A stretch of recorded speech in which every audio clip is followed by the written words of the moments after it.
Personally, I don't think there is any feud between taxi industry and vegan. Okay. Personally, Okay. yeah. I think I'm more exposed and learned with the industry when you are moving. You need to have an identity. You need to belong somewhere. You need to be accounted somewhere. You get off the taxi here, you stand here, and you return. Remember, you're frustrated that you're sitting in that taxi 5 minutes. Yeah. Imagine the driver also still needs to be paying, checking. Yeah. And you can see People now, clients now are getting out to Uber. Yeah. You're fueling up those two people. It's only regulation. You don't regulate the app. You regulate the industry. The industry will force the apps to adhere to a certain way of operating. But I can tell you, if we can go to a commission and say, let us print out your crime stats. Yeah. I promise you 80% will be from color carriers. It's all about movements. So please can we not patronize them?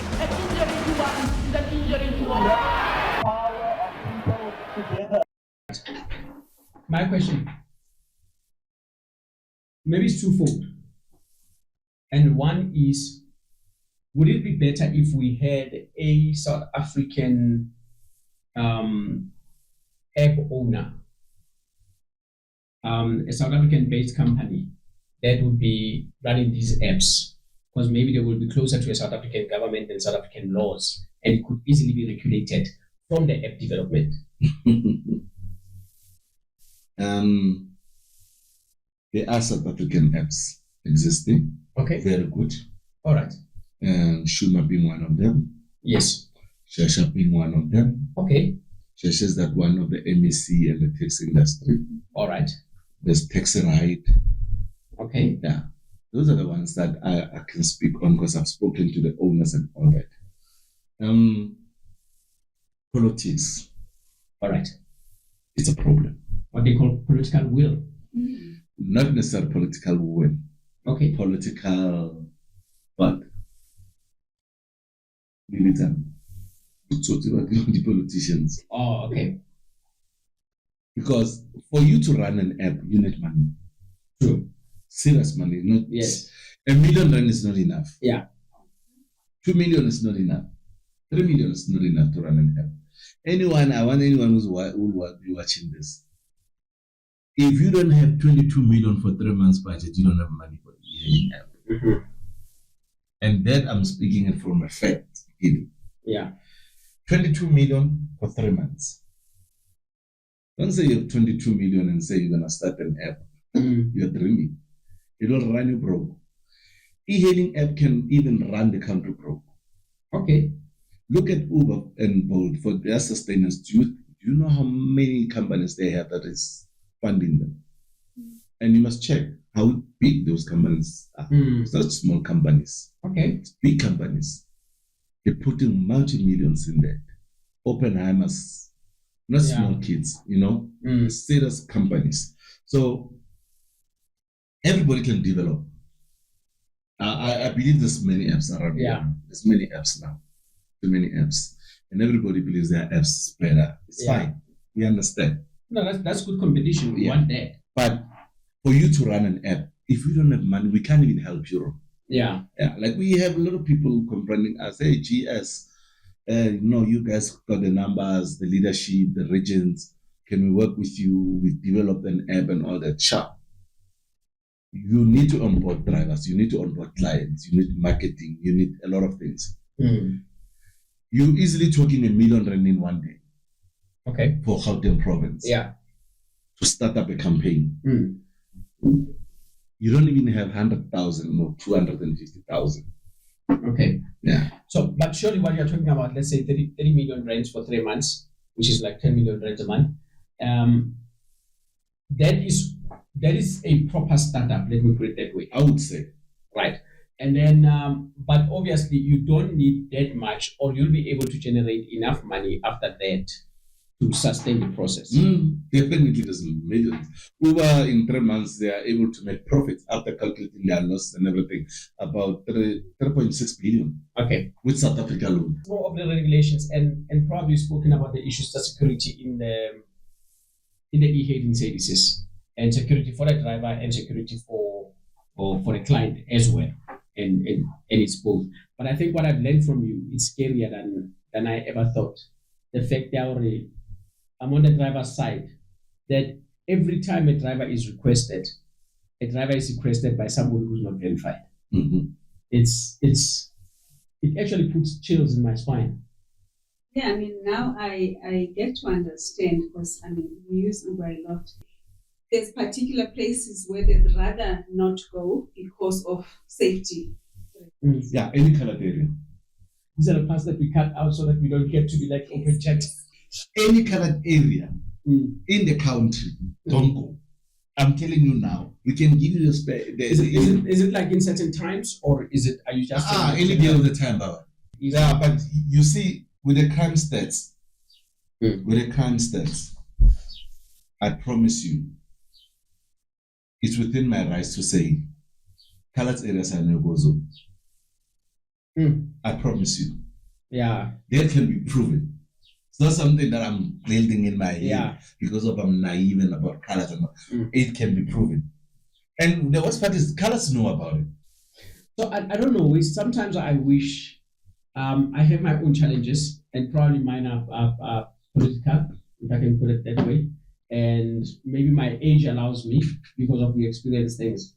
But we do know very well that we cannot say those things on set. Yeah.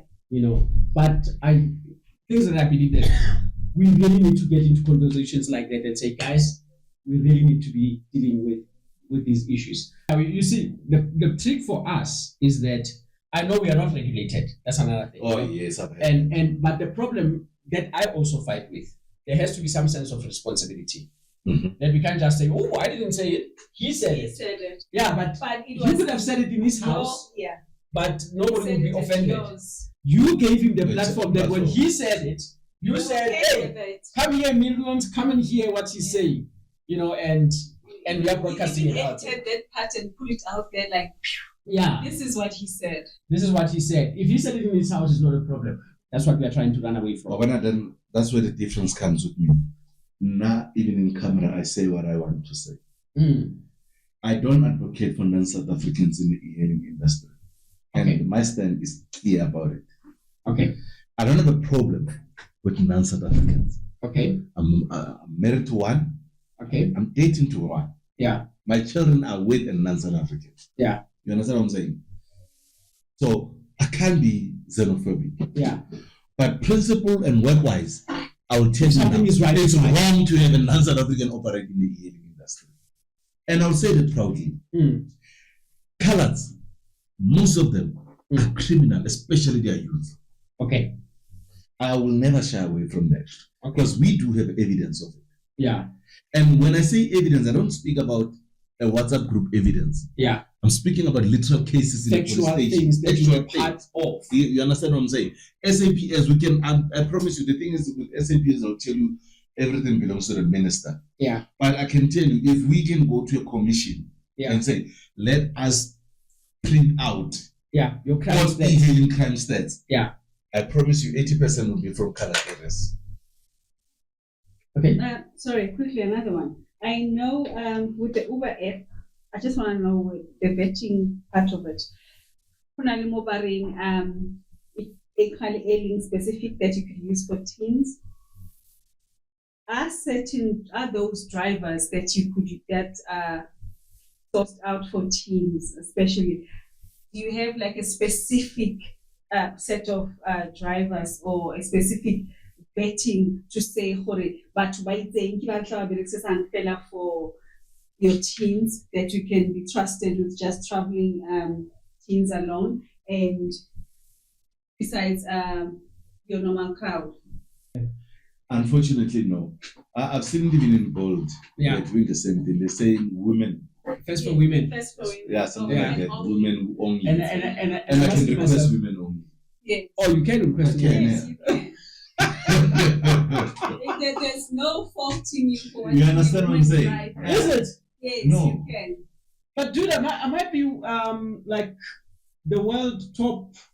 But they don't know that. They don't know that. They will probably be thinking for you more comfortable with women drivers. only. Yeah, there might be a reason why I'm comfortable with women. And another good one. And let me why. When you start doing those things, like for teens, it's like you're saying, we have all these crappy other drivers, but we have special ones. That is That why when you now- don't feel safe, That's why now you can I'm call asking those. for it. Is there a certain process? Nyana Erin, for teens only. Then we are extra vetting this. Now, guys, there's a lot of wrong there somehow. Can all drivers be safe? Let's advocate for that. Yes. There shouldn't be drivers for teens and drivers for. You should give me the assurance that all of them are safe There should be some form of a clearance, a thing like for all of them. for all the drivers.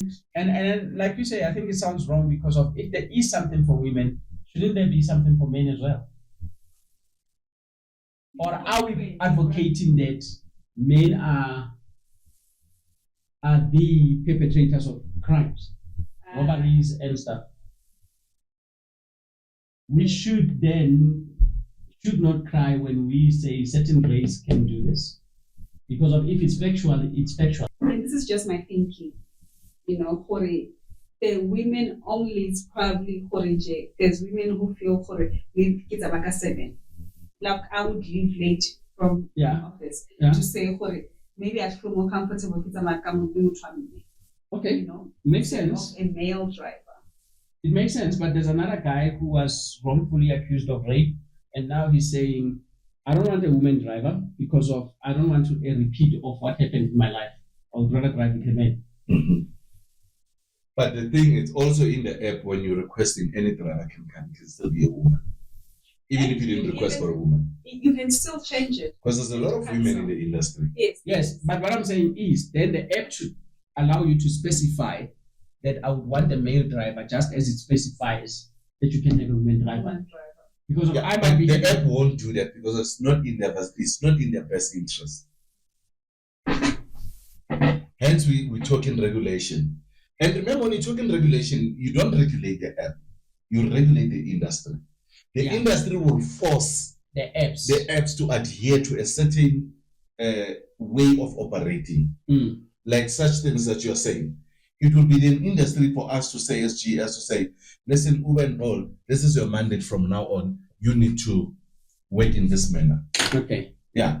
Put an option. Yeah. To say male or female. Yeah. Now, as an industry, because we are regulated, they will adhere to that. Because if they don't, then we charge them. Okay. I hear it. When it comes to requesting Ubers at certain areas, how does that work? Regulations, how does it work to say, I can go to Mall of the South and be safe to request an Uber there. I can go to Johannesburg CBD, I can request. Is there No, there is no law that says that. The only thing that is there is the confusion between meter taxi and the taxi industry, whereby and this is mostly done by clients. You see, it's fueled by clients. Okay. The client is sitting in a taxi. Maybe took 5 minutes, 6 minutes. Mostly women and not mentioned. Mostly women. Then she's sitting at 5-6 minutes like, hey man, I'm getting late. Yeah. Let me request. Oh. Now, here's the biggest mistake that the client does. You get off the taxi here, you stand here and you request. Requesting in front of them. Remember, you're frustrated that you're sitting in that taxi 5 minutes. Yeah. Imagine the driver also still needs to be paying, checking on that day. And If you can you see are now frustrated. clients now are getting out to Uber. Yeah. You're fueling up those two people. Yeah. You understand what I'm saying? Now, you don't even get a safe place to stand in. You're exposing even where you're standing. Now you stand there, you request. Or you request even in the taxi. Yeah. Yeah, you request, you just sit there. And then when you see a minute away, then you want to jump out. Then the taxi driver sees now the same client that was sitting with us for 15 minutes just jumped out, went into an Uber. Now, that's when now we're talking collaboration.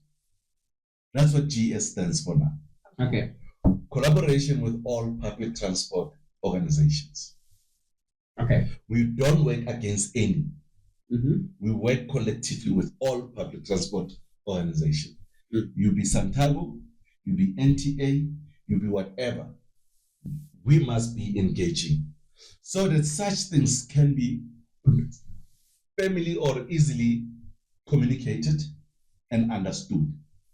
And also the taxi industry must give reasons. If you have a 16-seater there, umuntu uhlelela phana is 20 minutes, what other alternatives do you have for those clients? Yeah. You understand what I'm saying? They should be able, we need to have that conversation to say, allow our members to operate there. But funny enough is this, when you talk to the taxi industry, they actually appreciate that. They just don't like it when it happens randomly. With no communication. No communication.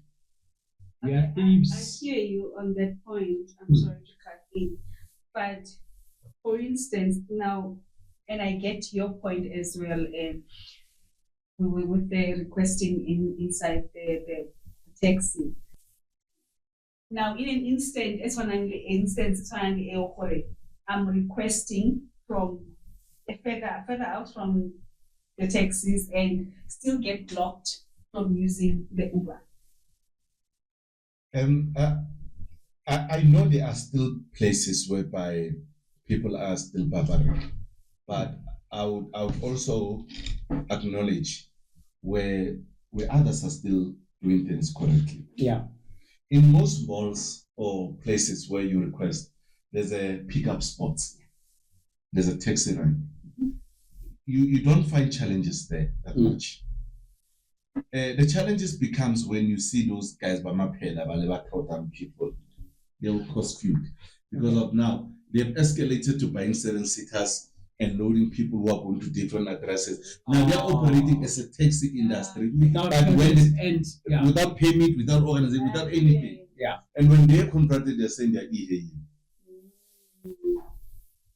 Now e-hailing is caught in between. Anyway, politics for another day for a different platform. Okay. I think they are perfect for today. But yeah. So those kind of things causes a problem.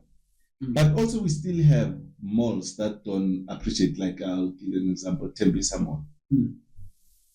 Never get Tembisa Mall even today.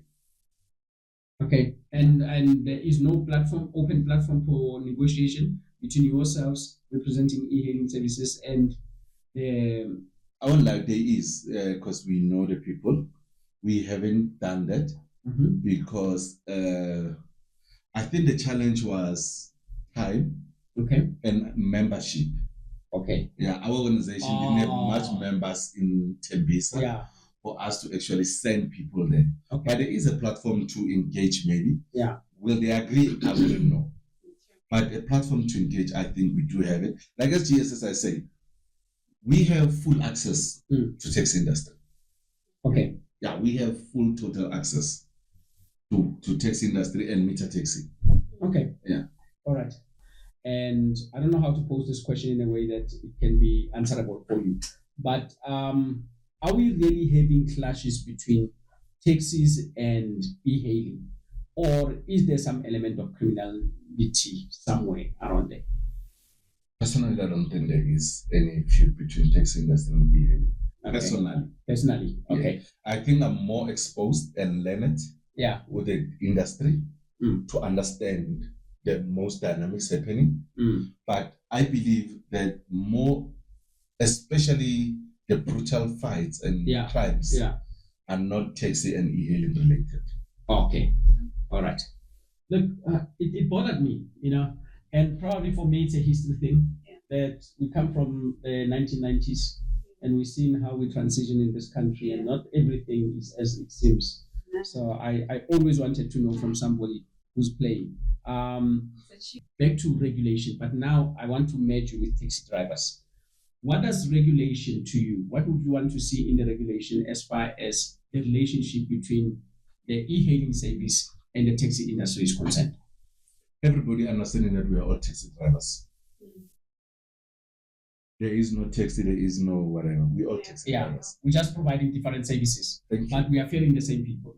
That's it, in different modes. Yeah. Once we can understand that, then we'll know that there is no better person or not a better person.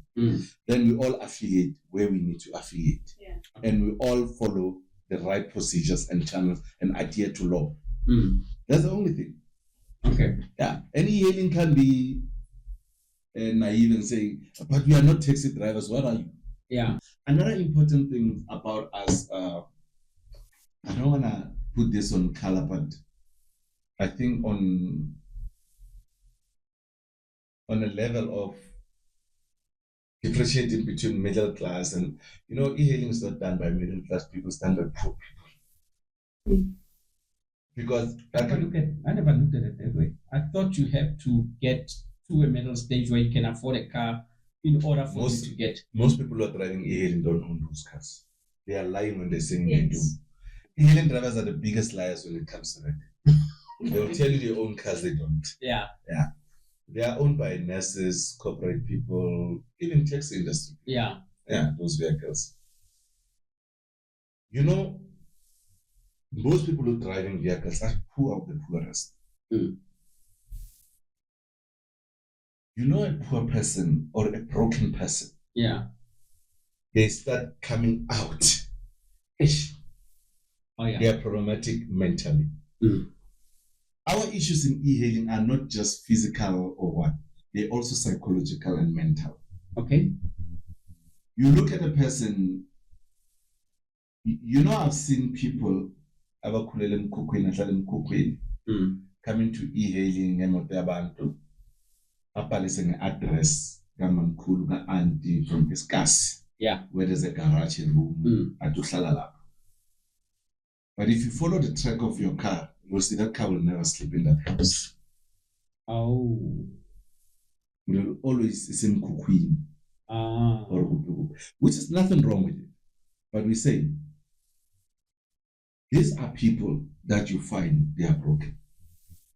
As much as you want to train them and provide a sustainable opportunity to them, also I think it will be important to psychologically also assist and develop them. Because I can tell you, sometimes you are in a meeting with the e-hailing drivers and somebody will raise their hand and ask you the worst, stupidest question ever. And you look at the age of that person and everything, like, this question should be coming from this particular person. But when you're sitting there understanding where they come from, it will make sense why that person asked you such question. Okay. Because now you don't look at him as just a man, but you also look at the state of mind of that particular person. And it takes few leaders to recognize that. Or few people to recognize, to say, let's not undermine one another. Sometimes our background affects us more than we think they do. And only when we are interacting with individuals, that's when we truly realize how far broken certain individuals are. That's true. That's true. I think we come to the end. If you're happy, I'm happy. But I would want you to, Mr. Ramaila, I'm more concerned about the drivers that need your help or that need guidance or affiliation. That if you have a word to or so, you can speak to them and give them a word. Formalize. Drivers need to formalize. It's pointless to fight a battle when you are nobody. You need to have an identity. You need to belong somewhere. You need to be accounted somewhere. When you're going to strike, who you striking as? Unity is not about how many people in one room, but it's about the formality of the organization. An organization with 20 people can make great impact than hundreds of people that are not organized. So being formalized and organized is better for everybody to come out of all the challenges we have. Could be pricing, crime, and injustice, and extortions. Only way to fight that is through formalization. All right. That was it, Bakaichu. That's Dr. Ramaila. He gave us an insight, and I think I'm more educated. I hope that you guys also got something out of it. Please, let's hit those comments. Ask questions, as I always encourage you. Let's ask questions, and Dr. Ramaila will answer them. We'll drag him from where he comes from and say, hey, people need to know, answer these ones. Or we'll call him again to come and answer those questions that you have. And comment, let's hear what you feel about today's show and stuff like that. But from us and producer Karuna, thank you very much, and thank you very much for being here, man. I really appreciate it.